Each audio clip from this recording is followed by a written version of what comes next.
Nathan Moreau a toujours cru que la vie récompensait ceux qui jouaient franc jeu. À 38 ans, il s'était construit une carrière respectable d'ingénieur en génie civil, possédait une maison agréable dans un quartier calme de la périphérie de Lyon et était marié depuis 9 ans à Alison, une paysagiste qu'il considérait comme sa meilleure amie. Il n'avait pas encore d'enfant, mais prévoyant de commencer à essayer l'année suivante. Leur routine était prévisible, dans le bon sens du terme. Préparer des dîners ensemble, balade du dimanche, soirée série blottie sur le canapé. Nathan n'était pas assez naïf pour penser que le mariage ne demandait aucun effort. Mais il était fier de ce qu'ils avaient y bâti. Il faisait entièrement confiance à Alison. Le samedi matin, quand le camion de déménagement s'est garé devant la maison voisine, Nathan observait depuis la fenêtre de la cuisine, tasse de café à la main. La maison était restée vide presque 6 mois après le départ des anciens propriétaires pour la région toulousaine. Il a vu un jeune couple diriger les déménageurs, indiquant des cartons et des meubles. L'homme semblait avoir l'âge de Nathan, peut-être un peu plus, cheveux châtains, posture assurée. La femme était blonde, souriante, gesticulant avec enthousiasme. Nathan s'est tourné vers Alison, qui faisait griller du pain sur le plan de travail. Nouveaux voisins, a-t-il dit avec une vraie excitation. Ils ont l'air d'avoir notre âge. Ça te dirait qu'on les invite à dîner la semaine prochaine? Ce serait sympa de faire connaissance. Alison a jeté un coup d'œil rapide par la fenêtre, puis est retournée à son pain grillé. Oui, pourquoi pas? A-t-elle répondu sans grand enthousiasme. Nathan n'y a pas prêté attention sur le moment. Au cours de la semaine suivante, Nathan a croisé plusieurs fois le nouveau voisin. L'homme s'est présenté, Grégoire Dumas, analyste système en télétravail. Sa femme s'appelait Solène, graphiste freelance. Grégoire était cordial, éloquent, le genre d'homme qui vous regarde droit dans les yeux et serre la main fermement. Nathan l'a tout de suite apprécié et a confirmé l'invitation à dîner pour le vendredi soir. Grégoire a accepté avec enthousiasme. Le vendredi soir, Alison a passé l'après-midi à préparer sa spécialité, des lasagnes maison. Nathan a remarqué qu'elle était plus silencieuse que d'habitude, mais il a mis cela sur le compte de la fatigue professionnelle. Elle avait parlé d'un projet compliqué avec un client exigeant. À 19 heures, précise, la sonnette a retenti. Nathan a ouvert la porte avec un grand sourire. Grégoire, Solène, bienvenue, a-t-il lancé en serrant la main de Grégoire et en faisant la bise à Solène. Entrez, Alison est en train de finir de mettre la table. Ils sont entrés avec une bouteille de vin rouge. Solène était exactement comme Nathan l'avait imaginé. Rayonnante, bavarde, pleine d'une énergie communicative. Grégoire suivait juste derrière, sourire poli. Nathan les a conduits dans la salle à manger. Alison, nos invités sont là, a-t-il appelé vers la cuisine. Alison est sortie, un saladier à la main. Ses yeux ont croisé ceux de Grégoire en premier, et ce que Nathan a vu dans les quelques secondes suivantes est resté gravé à jamais dans sa mémoire. Alison s'est figée en plein pas, comme si elle avait heurté un mur invisible. Toute couleur a quitté son visage si brutalement que Nathan a cru qu'elle allait s'évanouir. Le saladier tremblait dangereusement dans ses mains. Grégoire aussi a semblé stupéfait l'espace d'un instant, les yeux écarquillés une fraction de seconde avant de reprendre contenance. « Alison, ça va ?» a demandé Nathan en s'avançant rapidement pour lui prendre le bras. Elle a cligné plusieurs fois des yeux comme si elle sortait d'une transe. Oui, pardon, je crois que ma tension a chuté. Je suis resté trop longtemps debout dans la cuisine. Elle a forcé un sourire qui n'atteignait pas ses yeux. Ravi de vous rencontrer, Grégoire. Solène, bienvenue dans le quartier. Grégoire lui a tendu la main. Merci pour l'invitation. Nathan m'a beaucoup parlé de vous. Sa voix était maîtrisée, presque trop posée. Solène, apparemment inconsciente de la tension, a enlacé Alison avec enthousiasme. Quelle jolie maison! Et cette odeur de lasagne, c'est divin! Le dîner s'est déroulé de façon étrange. Solène a monopolisé la conversation, racontant l'emménagement, leurs projets de décoration, les voyages qu'elle et Grégoire avaient faits. Nathan participait activement, posait des questions, riait au bon moment. Grégoire répondait quand on l'interrogeait, mais restait réservé. Et Alison parlait à peine. Réponse monosyllabique, yeux rivés sur son assiette, évitant absolument le regard de Grégoire. Quand leurs yeux se croisaient par accident, elle détournait la tête comme si elle avait reçu une décharge électrique. Nathan observait tout cela avec un malaise grandissant. Il connaissait sa femme depuis plus de 10 ans. Il savait quand elle était fatiguée, stressée, agacée ou inquiète. Mais là, c'était autre chose. Ça ressemblait à de la peur, mélangée à une émotion qu'il n'arrivait pas à nommer. Quand les voisins sont enfin partis vers 22 heures, Nathan a refermé la porte et s'est tourné vers Alison, qui se précipitait déjà pour débarrasser. Tu veux m'expliquer ce qui s'est passé a-t-il demandé directement. Allison n'a pas levé les yeux. Ce qui s'est passé de quoi? Tu n'as pratiquement pas ouvert la bouche de la soirée. Tu avais l'air d'avoir vu un fantôme quand ils sont arrivés. Elle a enfin croisé son regard. Nathan y a vu quelque chose qui l'a glacé, de la culpabilité. Je te l'ai déjà dit, ma tension a baissé. Je ne me sentais pas bien, c'est tout. Nathan a eu envie d'insister, mais quelque chose l'en a empêché. Peut-être la fatigue, peut-être la peur d'admettre qu'il y avait un problème. Il a laissé tomber, rangeant cette soirée étrange dans un coin de son esprit.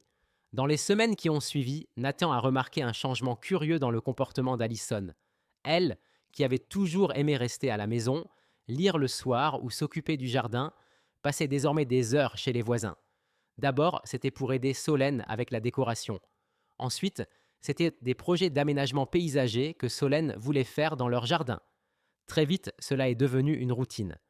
Allison rentrait du travail et filait directement chez les Dumas, ne revenant à la maison que pour le dîner. « Toi et Solène, vous êtes vraiment devenus très proches », a commenté Nathan un soir, essayant de prendre un ton détaché. Allison a souri, mais le sourire semblait appris par cœur. Elle est vraiment sympa. On a beaucoup de points communs. Nathan avait envie de poser plus de questions, de comprendre pourquoi sa femme ressentait soudain le besoin de passer tant de temps loin de chez eux, de savoir si Grégoire était même présent pendant ses visites, mais il a ravalé ses interrogations, se disant qu'il devenait paranoïaque. Après tout, quel mal y avait-il à ce que sa femme se fasse une nouvelle amie? L'été est arrivé avec une chaleur écrasante et les traditionnels barbecues du quartier. Nathan a décidé d'organiser une petite fête pour leur anniversaire de mariage. Il a invité quelques amis proches, les parents d'Allison, sa sœur Camille et bien sûr les voisins. C'était censé être un après-midi détendu. Bière fraîche, viande grillée, bonne compagnie. Ce jour-là, les invités ont commencé à arriver vers 14 heures. Nathan tenait le barbecue, détendu et heureux. Allison circulait parmi les convives, paraissant à l'aise. Quand Grégoire et Solène sont arrivés, Nathan a vu sa femme se raidir légèrement, mais elle s'est reprise très vite et les a accueillis avec un sourire presque convaincant. Camille, la petite sœur d'Allison, est arrivée en retard, comme toujours. À 28 ans, célibataire, infirmière, elle avait une personnalité extravertie qui contrastait fortement avec la réserve d'Allison. Camille est entrée par le portillon latéral, un plateau de brownies à la main, saluant tout le monde avec entrain. « Désolée pour le retard, les bouchons étaient infernales », a-t-elle lancé en posant les brownies sur la table des apéritifs. Son regard a balayé le jardin, repérant les visages connus, jusqu'à ce qu'il tombe sur Grégoire, qui discutait avec le père d'Allison près du barbecue. Nathan retournait des brochettes quand il a entendu la voix de Camille, forte et choquée. Nathan Moreau sentit le monde ralentir autour de lui. Les pinces à barbecue lui tombèrent hors des mains. Plusieurs invités se turent d'un coup. Allison, qui se trouvait à l'autre bout du jardin, se figea, un verre de citronnade à la main. Grégoire devint livide. Nathan se tourna lentement vers Camille. « Qu'est-ce que tu viens de dire ?» Camille sembla réaliser qu'elle avait commis une énorme erreur. Ses yeux passèrent rapidement de Nathan à Allison, puis à Grégoire. « Tu ne savais pas ?» Grégoire est l'ex-fiancé d'Allison. Ils étaient fiancés. Il y a combien de temps déjà, Ali? 13, 14 ans. Le silence qui suivit fut assourdissant. Nathan eut l'impression que le sol s'ouvrait sous ses pieds. Il regarda Allison, cherchant un démenti, une explication qui tienne debout. Mais son visage parlait pour elle, blême, les yeux remplis de larmes, la bouche ouverte, mais muette. Solène fut la première à réagir. « Grégoire, de quoi elle parle ?» Sa voix tremblait, mélange de confusion et de colère montante. Grégoire passa une main nerveuse dans ses cheveux, visiblement paniqué. « Solène, je peux expliquer... » « Expliquer quoi ?» interrompit Nathan, la voix plus forte qu'il ne l'aurait voulu. « Expliquer pourquoi tu n'as jamais mentionné que tu étais fiancé à ma femme? Expliquer pourquoi elle passe pratiquement tout son temps chez vous depuis des semaines ?» Allison retrouva enfin sa voix. « Nathan, ce n'est pas ce que tu crois. Je te jure que je ne savais pas qu'il emménageait ici. Quand je l'ai vu ce soir-là, j'étais sous le choc. »« Alors pourquoi tu ne m'as rien dit ?» demanda Nathan, la douleur perceptible dans chaque syllabe. « Pourquoi me cacher ça ?»« Parce que j'avais peur de ta réaction. Je me suis dit que si je te le disais, tu penserais exactement ce que tu es en train de penser maintenant. » Grégoire tenta d'intervenir. « Nathan, écoute, c'était il y a des années. Allison et moi, on a rompu bien avant qu'elle te rencontre. Il ne se passe rien entre nous. » Solène laissa échapper un rire amer. « Ah, vraiment ? Alors pourquoi tu ne m'as jamais dit que ton ex-fiancée était notre voisine? Pourquoi tu l'as laissé passer des heures chez nous sans jamais mentionner ce petit détail? Le barbecue était fichu, les autres invités commencèrent à s'éclipser discrètement, marmonnant des excuses. Les parents d'Allison essayèrent de calmer les choses, mais Nathan ne voulait rien entendre. Il se sentait trahi, humilié, ridiculisé devant tout le monde. Ce soir-là, Nathan et Allison eurent la pire dispute de tout leur mariage. Elle insista. Rien ne s'était passé, son amitié avec Solène était sincère, elle avait évité Grégoire à chaque visite. Nathan voulait la croire. Une partie de lui mourait d'envie de croire que sa femme ne serait jamais capable de le trahir. Mais la graine du doute avait été plantée, et elle grandissait à chaque minute. Si tu n'as rien à cacher, pourquoi tous ces mensonges? Demanda-t-il pour la 10e fois. Ce n'était pas un mensonge, c'était une omission. J'ai merdé, je le sais, mais je te jure qu'il ne s'est rien passé. Cette nuit-là, Nathan dormit dans la chambre d'amis. Et les nuits suivantes aussi, les relations entre les deux maisons devinrent glaciales. Solène cessa complètement de parler à Allison. Grégoire évitait de sortir quand il voyait Nathan dans le jardin. La tension était palpable. Nathan et Allison ne communiquaient plus que pour l'essentiel. Il partait au travail, rentrait, mangeait en silence, s'enfermait dans son bureau. Mais Nathan ne pouvait pas lâcher l'affaire. Le doute le rongeait comme de l'acide. Il commença à surveiller l'emploi du temps d'Allison, les heures où elle partait faire une course et rentrait plus tard que prévu les soirs où elle prétendait travailler tard. Il se détestait pour ça, mais il ne pouvait pas s'arrêter. 2 semaines après le désastre du barbecue, Nathan prit une décision qui changea tout. Il fit des recherches en ligne sur les systèmes de vidéosurveillance domestique et trouva une caméra discrète, de la taille d'un chargeur de téléphone, qui pouvait être placée n'importe où et diffuser les images directement sur une application mobile. Il en commanda 2. Un matin, pendant qu'Allison était au travail, Nathan installa les caméras. Une dans le salon, orientée pour filmer le canapé et l'entrée de la cuisine. Une autre dans le couloir menant aux chambres. Il se sentait sale, comme s'il profanait quelque chose de sacré. Mais il avait besoin de savoir. L'incertitude le détruisait plus que n'importe quelle vérité ne pourrait jamais le faire. Les premiers jours de surveillance ne révélèrent rien. Allison rentrait du travail, regardait la télévision, préparait le dîner, appelait sa mère. Nathan commença à se sentir coupable de douter d'elle. Peut-être disait-elle la vérité, peut-être était-il en train de détruire son mariage pour rien. Puis vint la 3e semaine, un mercredi. Nathan était coincé dans son bureau, en réunion interminable. Son téléphone vibra, notification de l'application, détection de mouvement. Il l'ignora d'abord, pensant qu'Allison rentrait comme d'habitude. Mais quelque chose le poussa à vérifier. Il ouvrit discrètement l'application sous la table de réunion. L'image du salon apparut. Allison était là, mais elle n'était pas seule. Grégoire était avec elle. Il se tenait près du canapé et parlait. Le cœur de Nathan s'emballa, mais il tenta de rester rationnel. Peut-être une visite innocente. Peut-être était-il venu emprunter quelque chose. Puis Grégoire s'approcha d'Allison. Il lui toucha le visage avec une intimité qui ne laissait aucun doute. Allison ne recula pas. Au contraire, elle se pencha vers lui et ils s'embrassèrent. Nathan eut l'impression de recevoir un coup de poing dans l'estomac. L'air quitta ses poumons. Ses mains tremblaient tellement qu'il faillit lâcher le téléphone. Sur le petit écran, sa femme embrassait un autre homme dans leur propre salon, sur le même canapé où ils regardèrent des films ensemble, où ils avaient fait des projets d'avenir, où il l'avait demandé en mariage 9 ans plus tôt. Le baiser dura. Les mains de Grégoire glissèrent jusqu'à la taille d'Allison, l'attirant plus près. Elle passa les bras autour de son cou. Ce n'était pas le baiser de retrouvailles d'ex, c'était le baiser d'amant. Habitué, familier, chargé de désir. Nathan ferma l'application. Il ne pouvait plus regarder.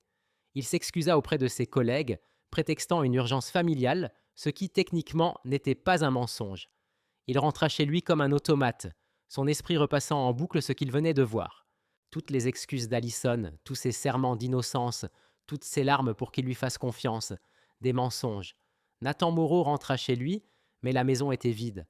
Allison était déjà partie, probablement pour retrouver Grégoire dans un endroit plus discret maintenant qu'ils avaient été interrompus. Ou peut-être était-elle chez lui, profitant du fait que Solène travaillait le mercredi. Nathan ne savait pas, et à cet instant précis, il s'en fichait des détails. Il s'assit sur le canapé, exactement à l'endroit où il avait vu la trahison, et y resta des heures, le regard perdu dans le vide. Quand Allison rentra vers 19 heures, Elle le trouva exactement comme ça. Nathan, ça va? Pourquoi tu es assis dans le noir? Demanda-t-elle en allumant la lumière. Il la regarda comme s'il la voyait pour la première fois. Cette femme qu'il avait aimée, en qui il avait eu confiance, avec qui il avait choisi de passer sa vie. Cet inconnu. Assieds-toi, dit-il calmement. Quelque chose dans son ton dut l'alerter, car elle obéit immédiatement et s'installa dans le fauteuil en face de lui. Nathan prit son téléphone, ouvrit l'application. Sans un mot, il tourna l'écran vers elle et appuya sur Lecture. Le visage d'Alison traversa en quelques secondes une tempête d'émotions. Confusion, reconnaissance, horreur, panique. Elle se vit embrasser Grégoire, et toute couleur quitta définitivement son visage. Nathan, il l'interrompit, la voix ferme malgré la douleur qui le déchirait. Ne viens pas avec des excuses. Ne me dis pas que tu peux expliquer. Ne m'insulte plus l'intelligence que tu ne l'as déjà fait. Alison se mit à pleurer. S'il te plaît, laisse-moi parler. Parler de quoi? Que ce n'est pas ce que ça a l'air d'être? Parce que pour moi, c'est très clair. Ça ressemble à toi en train d'embrasser ton ex-fiancé sur notre canapé. Ça ressemble à toi en train de te moquer de moi pendant des semaines, peut-être des mois. Ça ressemble à toi qui me regarde dans les yeux et qui jure qu'il ne se passe rien, pendant que tu trompes sous mon propre toit. C'était juste un baiser. Je te jure qu'on n'a pas. Nathan leva la main pour la faire taire. Peu importe. Peu importe si c'était juste un baiser ou si vous avez couché ensemble dans chaque pièce de cette maison. Ce qui compte, c'est que tu as menti, répété, délibérément. Tu as eu tellement d'occasions d'être honnête avec moi et à chaque fois tu as choisi le mensonge. Il se leva. Demain, j'appelle un avocat. Je veux divorcer. Alison se leva aussi, agrippa son bras. Nathan, s'il te plaît, ne fais pas ça. C'était une erreur. Je t'aime. Il se dégagea doucement. Si tu m'aimais, tu ne l'aurais pas fait. Et surtout, je ne peux plus te faire confiance. Sans confiance, il ne reste rien. Cette nuit-là, Nathan dormit à l'hôtel. Le lendemain, il confronta Grégoire. Pas de violence physique, juste des mots durs et des vérités incommodes. Grégoire tenta de se défendre, affirmant qu'Alison l'avait recontacté, qu'elle n'avait jamais vraiment tourné la page après leur rupture. Nathan n'était pas intéressé par les excuses. Le moment le plus révélateur vint quand Nathan parla avec Solène, elle aussi dévastée. Elle avait découvert des messages sur le téléphone de Grégoire datant de plusieurs mois avant le déménagement. Grégoire savait qu'Alison vivait dans ce quartier. Le choix de cette maison n'était pas un hasard. Il l'avait choisie exprès pour être près d'elle, utilisant sa femme comme une façade de respectabilité. La procédure de divorce avança rapidement. Pas d'enfants bien faciles à partager. Alison ne contesta rien, peut-être par culpabilité, peut-être parce qu'elle savait qu'elle n'avait aucune défense. Nathan garda la maison qui était à son nom avant le mariage. Alison déménagea dans un appartement de l'autre côté de la ville. Solène aussi demanda le divorce à Grégoire. Elle repartit dans la région où vivait sa famille, ne voulant plus rien avoir à faire avec un endroit chargé de tant de douleurs. Grégoire resta encore quelques mois dans la maison voisine, un rappel constant et torturant de la trahison. Puis il partit à son tour, probablement pour tenter de se remettre avec Alison, maintenant qu'ils étaient tous les deux libres. 6 mois plus tard, Nathan était dans un café du quartier quand il aperçut une silhouette familière. Alison entra, l'air fatigué, plus mince qu'il ne se souvenait. Elle le vit aussi et hésita, visiblement tentée de faire demi-tour, mais elle s'approcha finalement de sa table. « Je peux m'asseoir une minute ?» demanda-t-elle timidement. Nathan hocha la tête, gardant une expression neutre. Elle s'assit, jouant nerveusement avec ses clés. « Comment vas-tu ?»« Bien, » répondit-il honnêtement. Et c'était vrai. Les premiers mois avaient été durs, mais il reconstruisait sa vie. Il avait commencé une thérapie, renoué avec des amis qu'il avait négligés, repris le sport. « Et toi ?» Alison soupira. « Ça pourrait aller mieux. Grégoire et moi, ça n'a pas marché. J'ai découvert qu'il y avait d'autres femmes en plus de moi. La fidélité n'est visiblement pas son fort. » Nathan faillit rire devant l'ironie. Désolé de l'apprendre. « Ne le sois pas, je l'ai mérité. » Elle le regarda, les yeux remplis de larmes. « Nathan, je sais que ça ne change rien maintenant, mais je suis vraiment désolé pour ce que j'ai fait, pour la personne que je suis devenue. Tu ne méritais pas ça. » Il réfléchit un instant à ces mots. « Tu as raison, je ne le méritais pas. Mais j'ai appris quelque chose de précieux dans tout ça. J'ai appris à m'estimer assez pour ne plus jamais accepter moins que ce que je vaux. Alors, d'une certaine façon, merci de me l'avoir appris. » Alison hocha la tête, une larme roulant sur sa joue. J'espère que tu trouveras quelqu'un qui te mérite. Nathan finit son café et se leva. Je l'ai déjà trouvé, dit-il, moi-même. Il sortit du café sans se retourner. Dehors, le soleil brillait fort, et Nathan sentit sa chaleur sur son visage comme une promesse de nouveau départ. Il avait perdu un mariage, mais il s'était retrouvé dans le processus, et ça, réalisa-t-il en marchant vers sa voiture, valait bien plus que n'importe quelle relation bâtie sur des mensonges. La vie de Nathan Moreau avait radicalement changé cette année-là. Il avait appris que la confiance, une fois brisée, se répare rarement, que les gens peuvent cacher des secrets pendant des années, dissimuler des pans entiers d'eux-mêmes qui ne refont surface que quand ça les arrange, et que parfois la plus grande victoire n'est pas de récupérer ce qui est perdu, mais d'avoir le courage d'avancer en sachant qu'on mérite mieux. En rentrant chez lui, dans la maison qui n'appartenait plus qu'à lui, Nathan sourit. Pour la première fois depuis longtemps, il était sincèrement en paix avec qui il était et avec l'avenir qui l'attendait. Fin de l'histoire.